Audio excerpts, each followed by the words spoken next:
Olá, pessoal, sejam bem-vindos ao meu curso de Cálculo 1 com Python. Meu nome é Aníbal Azevedo S. Eu sou o seu guia aqui nessa nossa jornada maravilhosa. E agora estamos no material bônus. Se você chegou até aqui, parabéns, você é um vencedor, você persistiu ao longo do nosso curso. E para isso, então, eu fiz um material bônus. E esse material bônus a gente vai tratar de 12 problemas e vai tentar fazer isso em 12 minutos. É claro que eu vou dar orientações sobre o que você deve fazer para resolver esses 12 problemas. Então, para não ficar muito longo o vídeo, só avisar que na descrição do vídeo você tem acesso livre e gratuito a todos os materiais e materiais bem interessantes, inclusive a apresentação com os detalhes do que eu vou apresentar aqui nesse vídeo, tá bom? Então vamos à aula rapidamente, já que temos o compromisso aí de percorrer tudo isso em 12 minutos. Vamos tentar, tá, pessoal? Então lembrando, se precisar, pausa o vídeo. Aqui eu vou só dar orientações gerais para você resolver esses 12 exercícios de revisão sobre derivadas, ou seja, todo o conteúdo resumido em 12 problemas, tá bom? Vamos lá, pessoal. Então, o primeiro problema que a gente tem aqui é o problema de achar a derivada de y em relação a x, tá? Então, eu tenho essa equação aqui, para que isso aqui não é uma função, tá? Porque a definição de função fala que para cada x só pode ter um único y. Aqui é uma equação geral de uma circunferência, né? Porque está em n, uma dimensão, uma hiperesfera, né? Eventualmente seria uma hiperesfera. E aí o que, que eu faço? Eu aplico derivada implícita. Então eu vou derivar esse termo, vou derivar esse aqui, todo mundo em relação a x, tá? Então o que, que vai acontecer aqui? Derivada em relação a x é a regra da potência. Aqui a derivada implícita, porque eu tenho que calcular a derivada de y em relação a x, porque esse y é uma função de x, tá? Uma função de x implícita, e aqui é zero. E aí, com isso, eu acho a derivada y', né? Representada aqui por y', em função de x e de y. É legal? Beleza, essa aqui é outra que eu vou fazer o cálculo, tá certo?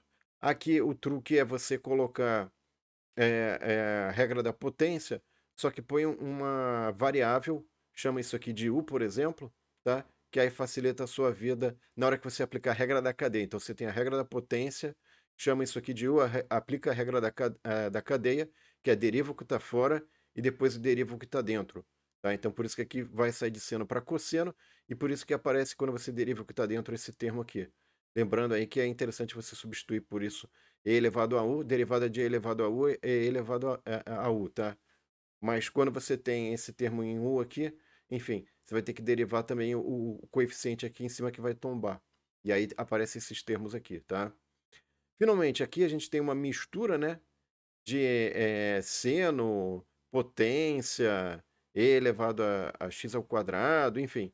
E aí, derivada implícita nisso também, tá? Esse termo aqui sai tranquilo. Esse aqui, na verdade, pessoal, o que, que vai acontecer? Eu vou aplicar a regra do produto. Então, por isso que vai aparecer esses dois termos. Aqui também é uma regra do produto. Então, eu vou ter que fazer a derivada desse cara daqui, vezes seno de y, mais... E aí, esse mantém constante e deriva esse aqui. Aí tem a derivada implícita de y, tá? E depois você agrupa os termos comuns em y', e agrupando depois você consegue deixar explícito isso, tá? E aqui você tem a derivada também de y'. Então você aplica a regra da cadeia.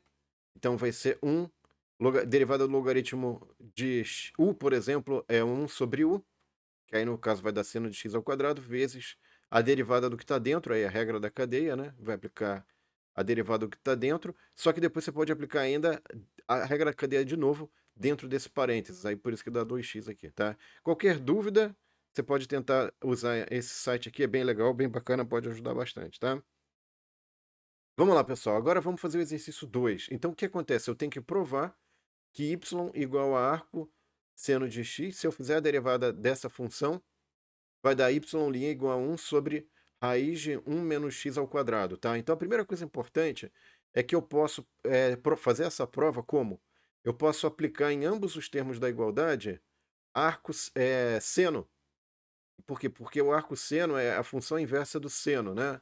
Então, eu ponho seno de y igual a x. É isso aqui, eu começo por essa igualdade aqui. Então, apliquei seno dos dois lados dessa igualdade, dessa equação. E aí eu começo a fazer a derivada, né? Derivada de seno de y em relação a x. e aí derivo esse outro lado, vai dar derivada de x em relação a x, e vou obter, aí tem a regra da cadeia, eu faço a derivada do seno, que dá cosseno de y, vezes a derivada do que está dentro, que é dy sobre dx, tá? E aí o truque aqui é o seguinte, isso aqui é um y', né? E esse aqui é o dy sobre dx, só que daí isso aqui vai ficar 1 sobre cosseno, esse é o dy dx, tá? Aí o que que você tem que fazer? Agora você tem que lembrar da identidade trigonométrica, dessa identidade trigonométrica, que seno de y² mais cosseno de y² igual a 1. Vai deixar em evidência o cosseno, que é o que a gente precisa saber aqui em termos de x, tá? E aqui nesse momento, quando você deixar em evidência, você vai ter que lembrar que o seno de y é igual a x e substituir aqui de volta. E aí com isso, eu agora tenho tudo em termos de x, não de y, né? Então, esse cara daqui eu substituo nessa igualdade, e aí o d de y sobre d de x, ou y', vai ser 1 sobre raiz de 1 menos x ao quadrado. Provamos, tá? O que é legal nesse exercício, pessoal, é que essa estrutura ela pode ser repetida, ou pode ser replicada para fazer essa prova do arco cosseno de x. Então, a derivada de y, onde y é arco cosseno de x, é 1 sobre raiz, menos 1 sobre raiz de 1 menos x ao quadrado, tá? Então aqui você vai pegar o cosseno, você vai aplicar cosseno dos dois lados da igualdade e vai derivar, fazer a derivada implícita e vai conseguir chegar agora que o dy sobre dx é 1 menos seno de y, tá? De novo a gente usa a identidade trigonométrica aqui, só que agora eu vou deixar em evidência o seno de y, vou chegar nesse valor aqui, e aí substituindo nessa expressão eu tenho que o dy dx é menos 1 sobre raiz de 1 menos x ao quadrado, tá? E a mesma coisa eu posso fazer para a tangente. Então a tangente também. Só que aqui a tangente tem um truque. Por quê? O que acontece é o seguinte, pessoal. Tem que lembrar que a derivada da tangente é a secante ao quadrado, tá? E isso, na verdade, é o cosseno ao quadrado. 1 sobre a secante ao quadrado é o cosseno ao quadrado. E aí eu uso de novo a identidade trigonométrica, mas agora eu vou ter que dividir todo mundo por cosseno ao quadrado de y. Nesse caso, o que que vai acontecer? Eu vou conseguir identificar ou isolar aqui o cosseno ao quadrado de y em relação a x. Vai dar cosseno quadrado de y é igual a 1 sobre x ao quadrado mais 1. Lembrando, pessoal, se estiver muito rápido, pausa e tenta fazer. Aqui a gente só está dando a orientação, enfim, as coisas mais gerais, tá? Legal. E aí, substituindo aqui, eu vou conseguir fazer essa prova também aí pro arco tangente de x, qual é a derivada, tá? Bacana. Agora, então, o que que a gente vai ter aqui, pessoal? Eu tenho que sair da frente. Eu quero provar que y sendo igual a arco seno hiperbólico de x, isso vai dar que essa derivada do y vai ser 1 sobre raiz de x ao quadrado mais 1. O que que é o seno e o cosseno hiperbólico, pessoal? Aqui a gente tem que o cosseno hiperbólico é e elevado a x mais e elevado a menos x, e o seno hiperbólico é e elevado a x menos e elevado a menos x sobre 2, tá? Se você tiver dúvidas sobre seno, cossenos hiperbólicos e quiser conhecer mais, tem esse endereço muito bacana, muito legal, achei muito joia, 10 mesmo, tá? Vai estar indicado no material aí na descrição. E tem várias relações interessantes de seno, cossenos e tangentes hiperbólicas, um monte de coisa legal, tá? Bom, vamos lá. E aí o que acontece, pessoal, é que aqui, quando eu faço o cálculo do seno hiperbólico, como existe uma relação entre seno hiperbólico e cosseno hiperbólico, eu chego aqui no cosseno hiperbólico, tá? Ok. E aí aqui eu tenho uma identidade trigonométrica também para o seno e cosseno hiperbólico, só que ao invés de ser mais é menos aqui. Cuidado, tá? Então o que que vai mudar? Eu consigo fazer a mesma estrutura do exercício anterior, dos exercícios anteriores, só que aqui muda o sinal. Toma cuidado, tá? E aí, com isso, o que acontece? Eu substituo o cosseno hiperbólico que está em função de x nessa expressão e consigo fazer a prova final, tá? A mesma coisa, a mesma estrutura, pessoal, é para o cosseno hiperbólico. Então, você vê que é muito parecido com o que a gente fez antes, tá? Só que a definição de seno e cosseno hiperbólico é um pouquinho diferente, tá? E aí, o truque aqui, de novo, se repete. Então, aqui onde está o seno hiperbólico, a gente consegue chegar, substituir por esse, e eu chego nesse, tá? E para tangente hiperbólica, né? Você deve estar se perguntando. Eu tenho essa relação entre tangente, seno e cosseno hiperbólicos, tá? É essa a relação que eu tenho. E aqui, de novo, eu vou usar aquele truque, né? Primeiro eu consigo chegar que a derivada do arco tangente de x, né, é, na verdade, cosseno hiperbólico ao quadrado. E aí, com isso, eu posso usar, então, a relação trigonométrica de seno e cosseno hiperbólico, passando a dividir tudo por cosseno hiperbólico ao quadrado, tá? E aí, com isso, o cosseno hiperbólico ao quadrado de y, eu consigo estabelecer em função de x e jogar nessa igualdade que estava dada aqui e pronto, resolvi a vida, né? Então, vocês veem que, apesar de parecer complicado, seguindo essa orientação, você consegue resolver esse problema, tá? Agora vamos para o exercício 4, pessoal, que é o seguinte, eu tenho constantes a, b e c, tá? Essas constantes a, b e c são usadas em duas funções f de x e g de x, e tem uma característica interessante para a gente poder, eu falo algumas coisas interessantes para você achar esses coeficientes. Primeiro, as duas funções se interceptam no ponto, na coordenada 1, 2, tá? E são tangentes no mesmo ponto. Então, usando essas informações, o que a gente faz? Primeiro, se tem uma interseção no ponto 1, 2, essa parte é tranquila, significa que a coordenada y, o valor de f de x e g de x é igual nesse ponto, né? Isso aqui é o y, digamos assim, naquela coordenada. E aí o que eu posso fazer? Eu posso pegar e escrever uma relação entre... aplicar também o valor de x aqui, que é 1 nesse ponto, né? Acho uma relação de a e b. E se eu aplicar para g de x e substituir aqui, eu acho o valor de c diretamente. Legal, achei c, mas falta a e b. Como é que eu acho a e b? Aí eu vou usar essa propriedade de que a derivada, a tangente a essas funções tem uma tangente no mesmo ponto, né? Tem a mesma tangente no ponto, ou seja, o valor da inclinação da reta tangente é igual nesse ponto. Então, se eu pegar a derivada de f de x e a derivada de g de x, o valor tem que ser igual, né? Porque a inclinação da reta tangente no ponto tem que ser igual, tá? Essa é a ideia de tem a mesma tangente no ponto. E aí, fazendo essa conta, pessoal, eu chego aqui em a igual a 1. Então, com a igual a 1, eu substituo aqui e chego em b igual a 0. E substituo de volta nessas funções que estavam com os coeficientes a, b e c, tá? E aí chega nessas funções. Esse é o valor de f de x, esse é o valor de g de x. E para a gente verificar se isso está correto, deixa eu sair da frente, eu fiz no GeoGebra. Está aqui o enderecinho do GeoGebra, muito útil, online, livre, gratuito. Então, esse é o f de x, esse aqui é o g de x. E aí aconteceu justamente o seguinte, interseção no ponto 1, 2. Então, é a coordenada x igual a 1, está aqui x igual a 1. Y igual a 2, está aqui y igual a 2, está a interseção no mesmo ponto. Né? O valor de f e g de x é igual a 2. E tem a mesma tangente, ou seja, a inclinação da reta tangente das duas funções é igual no ponto 1, 2.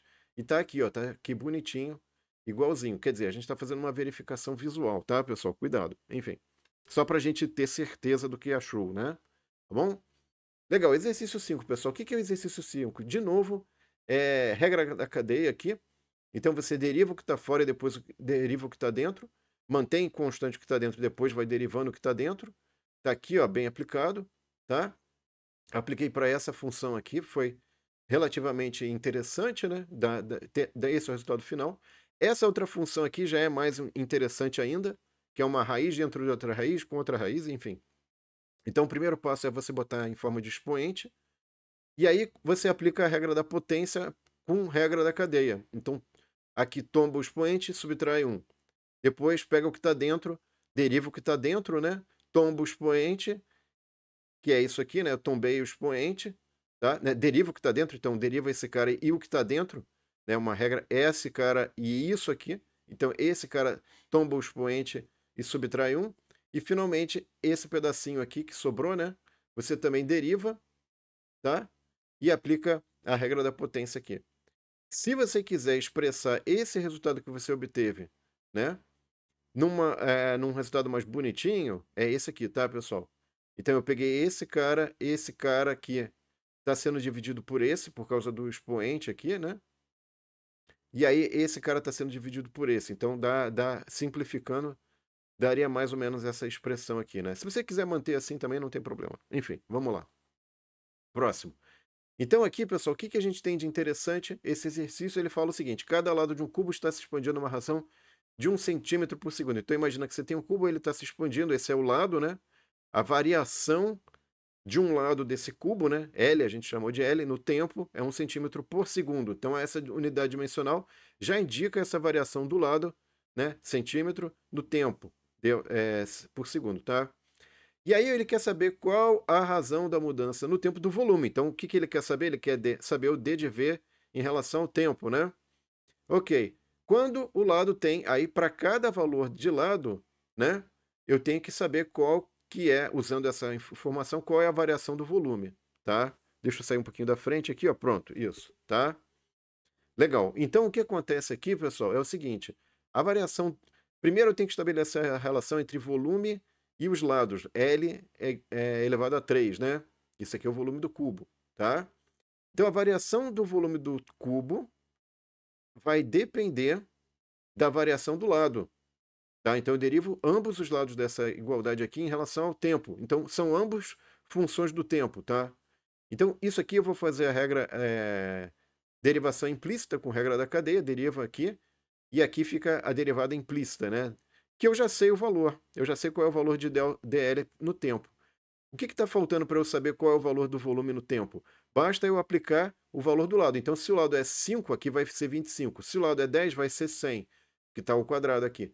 E se aqui é x ao quadrado. E aí a gente tem as razões ali do volume, da variação do volume no tempo para cada valor de lado. Tá bom?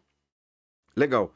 Agora vamos para o exercício 7, pessoal. O que é esse exercício 7? Eu tenho uma função f de x igual a x mais 1 sobre x para todo x diferente de zero. Calcule o f' de x do f2' de x e o gráfico de f de x. Uma parte interessante, eu fiz aqui no GeoGebra, tá, pessoal? E a parte interessante desse exercício é que isso aqui é 1 sobre x. 1 sobre x teria um decaimento assintótico aqui em relação ao eixo x, mas não tem. Por que que não tem esse decaimento assintótico? Porque, na verdade, o que acontece é que eu estou somando com a reta x. Então, isso aqui faz aquela parcela aqui, que ia tender a zero, ser incrementada linearmente. E se você colocasse a reta aqui, x, né? Uma reta x aqui, você vai ver que essa reta x é assíntota, ao invés de ser assíntota, o eixo x, é essa reta x, né? Que faz esse efeito aqui de não ter esse assíntota, ela vai estar assíntota em relação a x, tá? Porque esse termo vai tender a zero, vai tender a reta aqui conforme você cresce x. Aqui você tem o y', tá? O y', na verdade, é o azulzinho, tá? Então a derivada primeira está em azul e a derivada segunda é a roxa, né? Não é a curva roxa, não reta, né? Mas é a curva roxa, tá? Não precisava ter desenhado, mas eu coloquei aí de curiosidade. Legal, pessoal. Agora vamos para o exercício 8, é muito parecido com o anterior. Só que a função agora é 1 sobre 1 mais x ao quadrado. Essa é a função, eu não quis não bagunçar muito para não ficar muito bagunça. Só fiz o gráfico da função, mas se você entrar lá no GeoGebra, você pode também fazer a das derivadas primeira e segunda. E aqui, pessoal, veja o seguinte. Esse cara é a derivada primeira e essa é a derivada segunda, tá? Eu não fiz o passo a passo, dá um certo trabalhinho, mas um truque aqui interessante é que você poderia botar 1 mais x ao quadrado elevado a menos 1 e aplicar a regra da cadeia, tá? Então esse é um truque que vai facilitar a sua vida para evitar de usar regra do quociente, você pode usar regra da cadeia e depois regra do produto, né? Enfim, não precisa do produto, só a regra. É só a regra da cadeia já vai te dar trabalho suficiente e já vai resolver isso aqui. E é claro que depois, enfim, vira a regra do produto aqui, tá? Quando cair na derivada primeira para a segunda, aí já vai ser um pouquinho mais trabalhoso. Tá bom? Legal. Exercício 9, pessoal. O que é o exercício 9? Eu tenho um número positivo S, e aí o que acontece? Eu quero saber o seguinte. Eu sei que x mais y igual a S, e eu quero achar o valor de x e y, tá? Tal que o produto x vezes y é máximo. Então, vamos supor o seguinte, vamos supor que f de x, y, aqui é uma função de duas variáveis, tá? Na verdade, x vezes y. Isso aqui é a função que eu quero maximizar. Se você bem lembra, o que eu tenho que fazer para achar um ponto de máximo, mínimo ou inflexão? Derivar igual a zero. Mas veja, aqui eu quero botar tudo em função de x, né? Porque eu sei derivar em relação a x, mas como é uma função de x e y, eu não consigo. Então, o que eu faço para só ter x aqui? Eu pego essa relação entre x e y, deixo o y em evidência para que eu possa, então, substituir esse valor de y nessa função verde, acho essa nova função só de x, tá? Vai dar essa função. Essa função eu posso derivar igual a zero. E aí eu acho o valor de x tal que o produto vai ser máximo. Tal que essa função f de x, que é a função do produto, vai ser máxima. E aí, para esse valor de x, eu posso achar o valor de y através dessa outra expressão azulzinha. Então eu aplico aqui esse valor de x, acho o y também. O que ficou faltando aqui, pessoal, na prova? Eu deveria, na verdade, encontrar, então consegui fazer essa prova, eu deveria encontrar a derivada segunda e provar que é um ponto de máximo. Então eu poderia pegar a derivada primeira, que é essa derivada primeira aqui, ó, tá? Então isso aqui não é complicado. Pego a derivada primeira, derivo de novo, vai dar menos 2, tá? Bom, a derivada segunda é menos 2 para qualquer valor de x, ou seja, ela é sempre negativa, ou seja, para qualquer valor de x, y, eu tenho um ponto ali, esse ponto onde a derivada é igual a zero, que é um ponto de máximo, tá? Muito bem. Agora o exercício 10, o que ele fala? Dado um número p positivo, prova que entre todas as escolhas de números positivos, x e y, com x vezes y igual a p, a soma x mais y é mínima, tá? E que o x igual a y, que é igual a raiz de p. Bom, então o que acontece? A gente tem de novo essa função que é uma soma de x e y, que eu quero derivar igual a zero e achar o ponto de mínimo. Só que como está com y, eu não posso fazer isso. Eu tenho que deixar só em função de x. O que eu faço?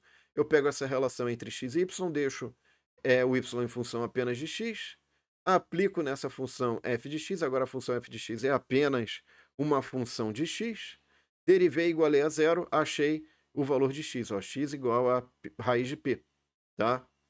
E aí a parte interessante é que eu posso vir aqui e aplicar, e acho que o y é raiz de p também, tá?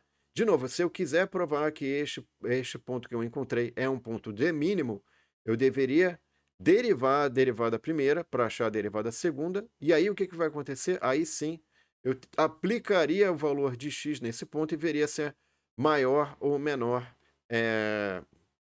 que zero. No caso, a derivada segunda aqui, pessoal, vai dar mais p sobre x ao cubo. Se eu aplicar esse valor de p, vai dar um valor positivo, né? Por quê? Porque aqui no enunciado já fala que p é positivo.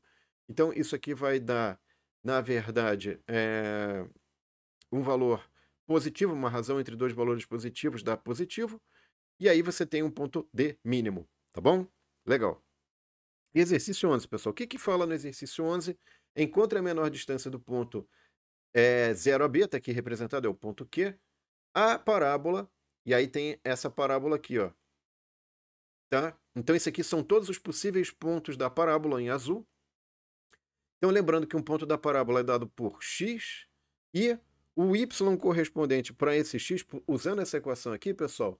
Então, se você separar aqui, fala assim, ó, dado um x, qual que é o y correspondente, né? O y que você acha é o x ao quadrado sobre 4, que está dado aqui, para um x qualquer. Eu não sei qual é o ponto, tá? Lembrando que o b tem que ser estritamente, tem que ser maior ou igual que zero, tá? Então, o que acontece aqui, pessoal, é o seguinte, eu tenho que calcular essa distância. Primeiro eu tenho que achar uma fórmula para essa distância, tá? Em função dessas coordenadas. Então, o que eu vou fazer aqui é simples. Eu vou lá e falo o seguinte, olha, isso aqui eu posso fazer teorema de Pitágoras, né? Então, aqui eu tenho um triângulo retângulo. Aí, o que eu faço? Eu calculo esse pontinho aqui, na verdade, ele pode ser obtido como? Ele tem coordenada x igual a zero, porque ele está na mesma... digamos, o valor de x dele é igual ao do ponto Q, e o y dele está na mesma altura que o ponto P, de pato, e aí o que acontece é que você vai ter o y é igual a x ao quadrado sobre 4, tá? Por que isso aqui é útil? Por que é útil achar esse ponto primeiro? Porque se eu acho esse ponto, aí eu consigo calcular qual que é a dimensão desse cateto aqui, é um delta y, vamos chamar assim, né? Que é b menos x ao quadrado sobre 4, esse é o y aqui, é a diferença entre a coordenada y desse ponto e desse ponto, e a diferença da coordenada x do ponto P e R vai te dar o ΔX, que é na verdade só x, tá? Então, se você tem esse ΔY e ΔX, você pode achar o D através do teorema de Pitágoras, que é o que a gente faz. Então, a distância D, ela vai ter essa fórmula geral. Você aplica isso aqui e vai chegar nessa aqui, D é raiz quadrada de essa expressão, tá? A gente fez passo a passo aqui. Lembrando, se precisar, pausa o vídeo e tenta encontrar. Aí agora eu quero minimizar D. O que eu tenho que fazer para achar um ponto de mínimo, máximo, mínimo, inflexão? Deriva igual a zero em relação a x, tá? Então agora a gente vai fazer essa continha. Então para fazer achar o ponto de mínimo, eu derivei igual a zero. Então eu faço a derivada aqui, você vai ter que aplicar a regra da cadeia, com a regra da potência. Então tomba o expoente, subtrai 1, agora deriva o que está dentro e multiplica isso tudo por isso aqui que sobrou, tá? E aí acontece que a gente tem essa derivada, isso aqui tem que dar zero. Um ponto importante, pessoal, que eu queria chamar a atenção de vocês. Eu tentei fazer isso pelo chat GPT e ele me deu a resposta errada. Ele foi até aqui, foi certinho, eu fui conferindo. Ah, aqui tá certo, aqui tá certo. Até. Daqui para frente ele não conseguiu resolver, ele me deu a resposta errada. E olha só que interessante aqui, ó. O que você pode fazer para zerar esse produto? Você pode zerar esse termo ou esse termo.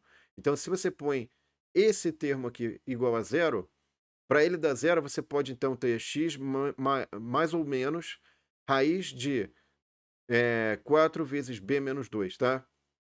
Ou você pode zerar esse termo aqui. Só que esse termo aqui, pessoal, o que acontece? Para você zerar ele, o que acontece? Deixa eu ver aqui. Tem uma pequena inconsistência aqui, pessoal.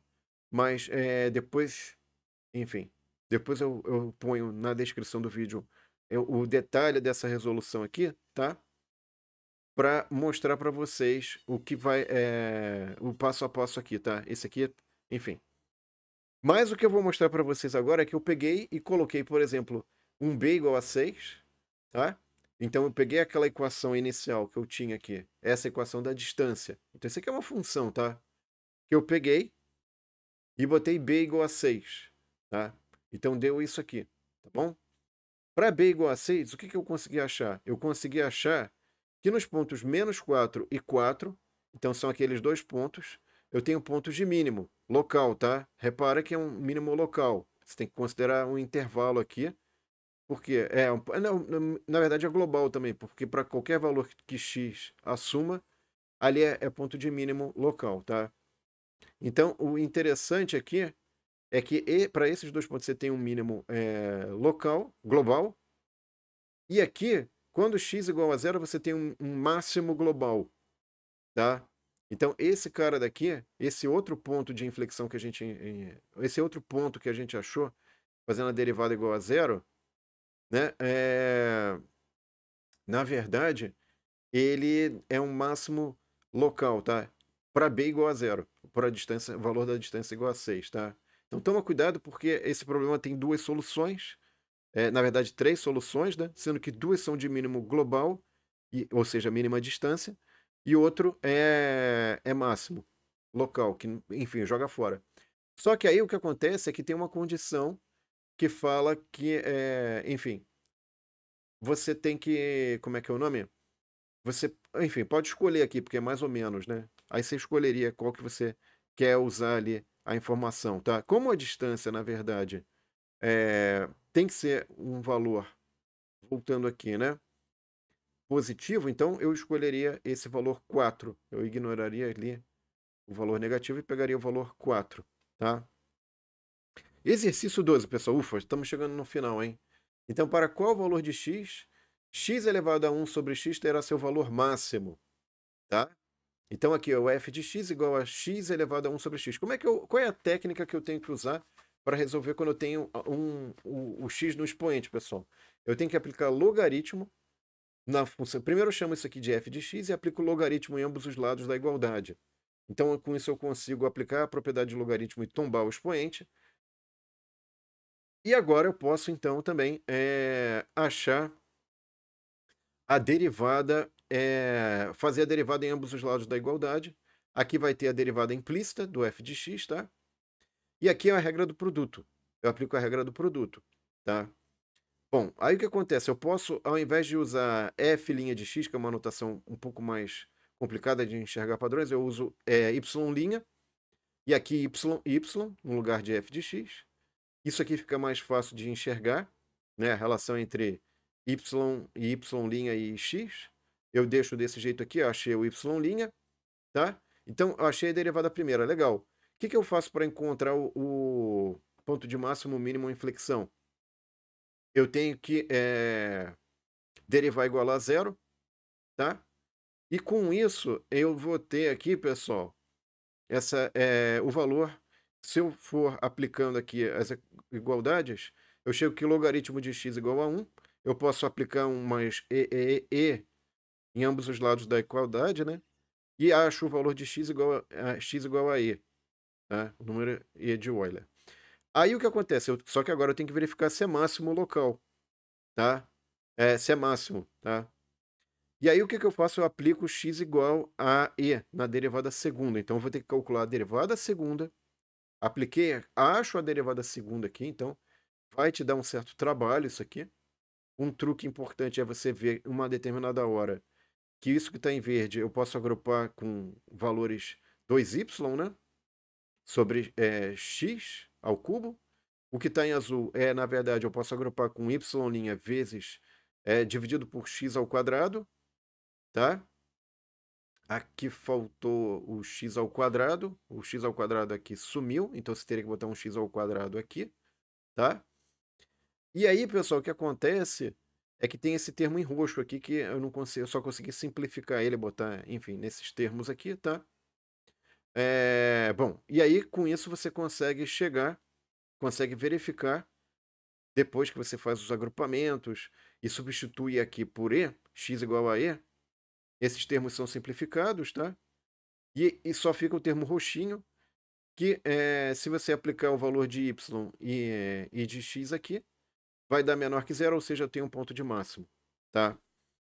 Então, de fato, esse valor aqui é um ponto de máximo, e para reforçar isso, a gente fez no GeoGebra o gráfico aqui, ó, quando x igual a 2,718, enfim, é o número de Euler, né? Isso aqui é o gráfico de f de x igual a x elevado a 1 sobre x, e é de fato, então, um ponto de máximo dessa função maravilhosa aí, que ficou bem bacana, bem interessante, tá bom? Bom, sites úteis para você utilizar, pessoal, GeoGebra, que a gente mostrou vários gráficos, esse também para calcular derivadas, são legais para você, enfim, tentar validar, verificar tudo o trabalho. E é isso então, pessoal, espero que vocês tenham gostado, acho que eu passei de 12 minutos, porque também os problemas não eram brinquedo, eram bem interessantes, uma revisão completíssima. Claro que se você assistiu todo o curso ainda assim pode ter ficado alguma dúvida, então pausa o vídeo, tenta fazer o passo a passo. Se ficou alguma coisa, manda comentários aí. Espero que vocês tenham gostado. Não esqueçam de curtir e compartilhar para que mais pessoas tenham acesso a esse conteúdo. E próxima e última aula, a gente vai pegar esse material bônus e vai fazer a parte de integrais, porque isso aqui foi a revisão da parte de derivadas. Agora a gente vai para pancada nas integrais, tá bom? Obrigado, pessoal. Um abraço e até a próxima e última aula. Um abraço e até lá, pessoal. Tchau!